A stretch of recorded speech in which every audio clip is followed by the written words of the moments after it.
No, tu stojimo pred najmodernejšim aparatom, ki se ga trenutno uporablja v gastrointestinalni endoskopiji. Zdaj govorimo o eni poti, ki je potekala od rigidnih inštrumentov preko fiberoptičnih inštrumentov do videoendoskopov in sedaj smo prišli do najnovejše generacije endoskopov, ki nam omogoča, da spremembe ugotavljamo bolje, da jih ocenjujemo bolje.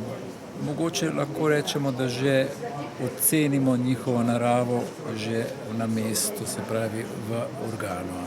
To gre za preiskave črevesja, ne? Govorimo o črevesju, govorimo o požiralniku, govorimo o želodcu, o skratka votlih delih prebavil. Namreč te stvari so dostopne endoskopiji. Praktično celotna prebavna cev je danes z moderno tehnologijo, z endoskopijo dostopna. Kaj zdaj to pomeni? Mi lahko pogledamo sluznico od us do zadnjične odprtine. S tem, da z napredkom na področju tehnologije, z visoko rezolucijo, z tako imenovanim high definition, mi te spremembe lahko bolje ugotavljamo. Seveda, ta aparat, kot je tale Fuji, omogoča tudi barvanje, elektronsko barvanje. Če mi neko spremembo ugotovimo, jo prebarvamo in na osnovi teh karakteristik, teh sprememb lahko rečemo, zakaj gre. Je to neka nevarna zadeva, ali je to neka benigna sprememba, ki jo ni potrebno odstranjevati.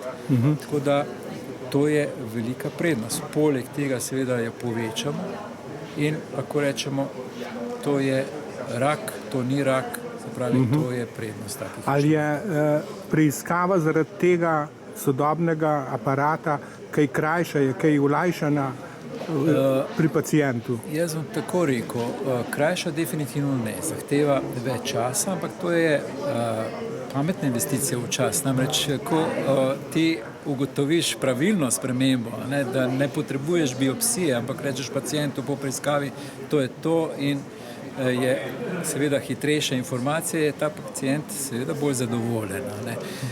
Da bi rekli, da pa zdaj hitrejša, ne. Je pa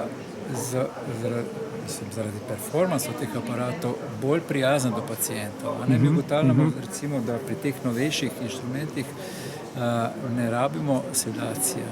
Se pravi, preiskava je manj boleča, pacienti bolj prenašajo, tako da to je vsekakor prednost. To so neke dodatne novitete, ki so definitivno naredile endoskopijo bolj prijazno. Vedno se človek boji nekega posega, boji se predvsem bolečine.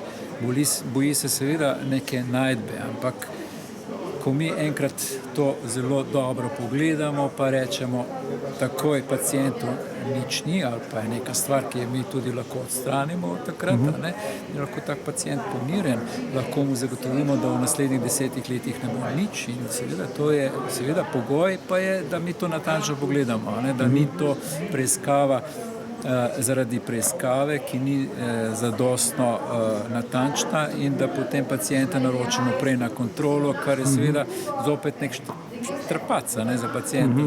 Pravi, on bo zaradi nekega zastarele tehnologije mogel večkrat opraviti to preiskavo. Zato je toliko pomembno. To pomeni, s to aparaturo določene stvari prej vidimo, kakor jih vidimo sedaj. Definitivno jih prej ugotavljamo oziroma lažje ugotavljamo.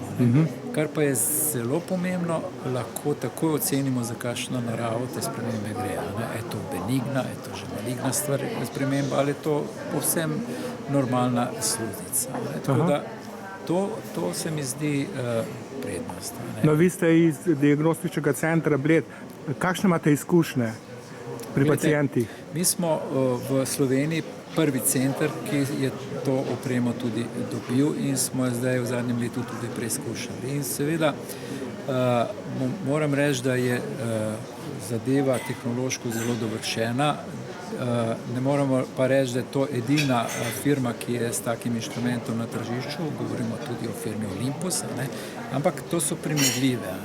In ta tehnologija, brez tega seveda tudi proizvajalci ne bodo uspešni. Jaz bom rekel, v diagnostičnem centru Bled, kjer pač težimo neke kakovosti in nekem napredku, Te inštrumente smo testirali in jih bomo tudi zdaj praktično začeli uporabljati. Tako da jaz samo rečem, da so dobri.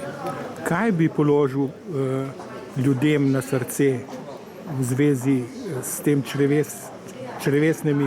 črevesnim pregledovanjem? Poglejte, mi imamo različne vzroke za pregledovanje. Ne? Če rečemo, da je to presejanje, ko mi pristopamo zdravim ljudem, ki nimajo nobenih težav, po neki določeni starosti, recimo to je meja pri nas 50 let, seveda jim priporočam, da se udeležijo screening programa, da dajo blato, ko jih svit povabi na testiranje na prikrito krvavitev iz prebavil, in če so pozitivni, da obvezno opravijo to preiskavo. Pozitiven test ne pomeni, da je neka sprememba. V veliki večini primerov gre za to, da je to neka banalna zadeva, so to hemoroidi ali pa kakšna fisura. Veliko primerov je pa, ko ugotovimo neke majhne spremembe, vendar so to predrakaste spremembe, in če mi pri endoskopiji ugotovimo in jih odstranimo, seveda preprečimo nadaljnjo rast in razvoj raka. Še ena stvar, ki je zelo pomembna, tudi če je že prisoten rak, je to ponavadi zgodnji rak, ker te osebe nimajo težav, in seveda ta zgodnji rak mi endoskopisti rešimo. Enostavno odrežemo, ponavadi v zdravo, in ni potrebno nobeno zdravljenje. Seveda, potem je potrebno občasno tudi kontrole, ampak tudi spet to treba vzeti v zakup, ker moramo izključiti kakšne sinhrone lezije ali pa če se pojavljajo novi polipi, tako da take ljudi spremljamo. Drugače pa pri simptomatskih bolnikih, če imajo težave, ti absolutno zahtevajo kolonoskopijo, morajo imeti opravljeno kolonoskopijo, kajti nikoli ne vemo, zakaj so simptomatski, zakaj je krvavitev, zakaj so neke nejasne bolečine. In tam test na prikrito krvavitev ni zadostna, ampak gremo takoj v kolonoskopijo.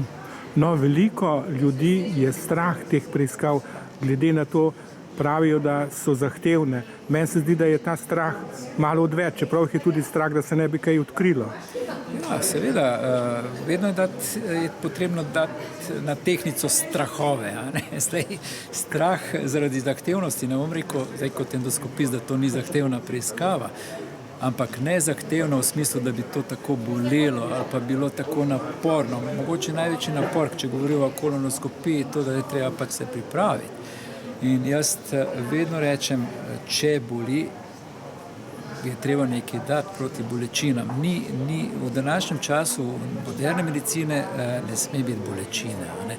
Tako da tudi naše združenje, endoskopsko združenje slovensko, teži k temu, da naredimo to preiskavo nekako za preiskavo za pacienta prijazno in da ta strah nekako odpravimo. In mislim, da smo veliko naredili, endoskopisti so vedno boljši, seveda tehnologija je tudi boljša in strahovi so odveč. Kateri so tisti prvi znaki, zaradi katerih bi bilo treba iti na endoskopijo?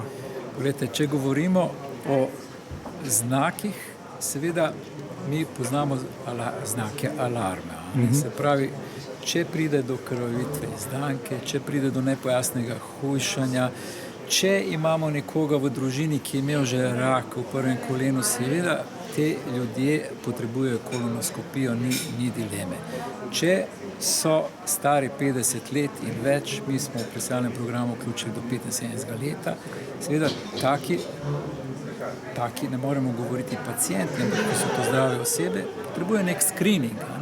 Kajti, če se bojo dali pravočasno pregledati, bomo pravočasno ugotovili spremembe in preprečili raka. Se pravi, na znake pri taki skupini prebivalstva se ne moremo zanašati. Ja, to je bil kar zanimiv pogovor, vaše cenjeno ime in priimek. No, jaz sem Milan Stefanovič, delam v diagnostičnem centru Bled, sicer sodelujem tudi, res je, v programskem svetu nacionalnega programa za zgodnje ugotavljanje in preprečevanje raka na debelem črevesu in danki, in pa sem aktualni predsednik endoskopskega združenja za gastroenterologijo. Hvala lepa.